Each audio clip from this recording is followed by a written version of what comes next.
Brought to you by Alman Auctions, the worldwide leader in antique tractor auctions. International Harvester built all kinds of special tractors, and they painted some a special color.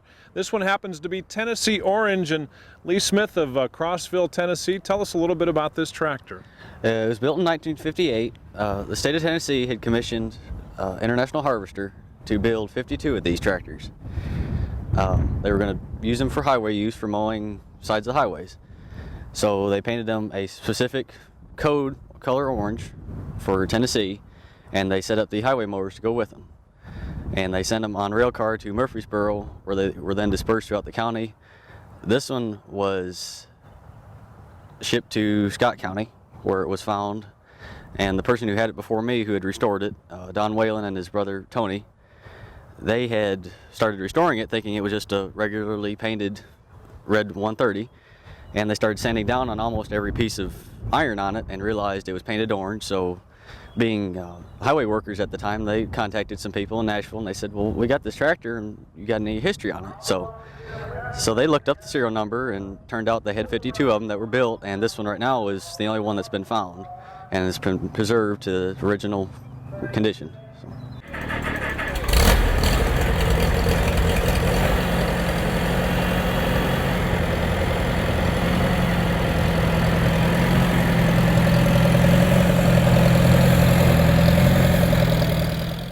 What do you like about the 130?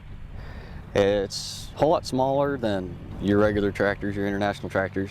And it's not a farm-all per se, it's just an international, which makes them a little more rare.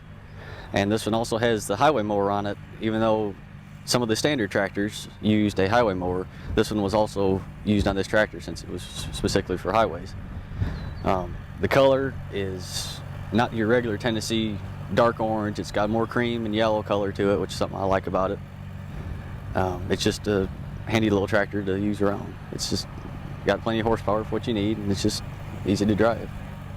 Is it amazing to you to think that this was a piece of history that goes all the way back to 1958 here in the volunteer state? Oh yeah. Because you never find any highway tractors in Tennessee because they were always abused and never taken care of, so they were never found, or they always went to scrap, or someone else bought them and didn't care what the history was, just painted it red again. So there may be more out there, but no one's ever found them or haven't painted them back to orange, didn't know anything about them. I was going to say, you say this is one of 52. How many do you think you know of that are still out there? I don't know of any right now. I've asked anybody who had a 130 if they had any orange paint or had any serial numbers that were close to this number, and none of them have anything in relation to it. How are you doing here at the show? Are people interested in this tractor? Oh, yeah, we get comments and everything about it. It's a showpiece. They're featuring International here this year, and you look all around International, you see this little orange tractor, you wonder what that thing's doing out there. You see everybody goes running up to it. So it's just an eye catcher. What's it like to drive the 130 with that sickle bar mower on it too? You got to watch when you go around bumps, because it's not stabilized at one spot. It'll start to sway one way if you hit a bump a certain way, but loading it on the trailer, you got to watch. It'll get a little top heavy on one side. When you actually raise and lower the tractor, it'll sit there and torque a little bit. It's got so much weight on the side of it. So they were really smart in their design of the mower. They had it all figured out for how much power it was going to need to power it. How much work did you have to do to get this one looking this good? I didn't do the restoration on it. Don and Tony Whalen and Harriman had done it, and Don was generous enough to sell this to Mom and Dad. They gave it to me for a birthday present, how I got it. So it was kind of a surprise because we're John Deere collectors. I walked in there and they said, well, how do you like it? I said, well, it's the wrong color. So it was a good piece. We're big on industrial stuff, some more rare stuff, so this was a good addition to the collection. And which birthday did you get this tractor for? My 16th birthday, which was 2 years ago. Leigh, I think you're probably one of the younger collectors that we run across. What is it about classic tractors and this collecting hobby that sparks your interest? Dad's always done it, and it's just been something that interested me. I've always enjoyed mechanics. I'm in the auto technology class right now, and I'm just like to work with my hands and work on equipment, make it work, make everything work as one.